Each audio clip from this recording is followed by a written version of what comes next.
పవన్ కళ్యాణ్ గారు ప్రతి సభలో 15 ఏళ్ళు కూటమి కలిసి ఉండాలి, చంద్రబాబు గారే సీఎంగా ఉండాలి అని ఎందుకంటున్నారో తెలుసా? దీని వెనుక ఒక సంచలన రాజకీయ వ్యూహం ఉంది. మొదటిది, తను పదవి కాంక్ష లేని వ్యక్తి అని, రాష్ట్ర ప్రయోజనాల కోసమే తగ్గి ఉన్నాను అని జనాల్లోకి గట్టిగా పంపడం. కానీ ఇదే వ్యూహంలో ఒక చెక్మేట్ ఉంది.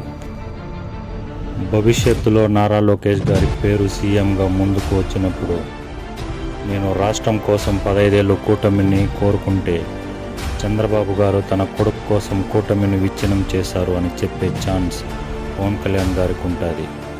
అదే జరిగితే నేను లేని టీడీపీ ఎలా గెలుస్తాదో నేను చూస్తా అని బయటకు రావడానికి పవన్ కళ్యాణ్ గారికి ఒక మోరల్ హైగ్రౌండ్ దొరుకుతుంది. ఇప్పుడు ఆయన చేస్తున్న నిరంతర వ్యాఖ్యానాలను ఆ రోజు ఆయనకి కవచంలా పనిచేస్తాయి. మరి ఇది పవన్ కళ్యాణ్ గారి ముందు జాగ్రత్త వ్యూహమా, లేక కూటమిపై ప్రేమ? మీరు ఏమనుకుంటున్నారో కింద కామెంట్ చేయండి. Subscribe to my real society.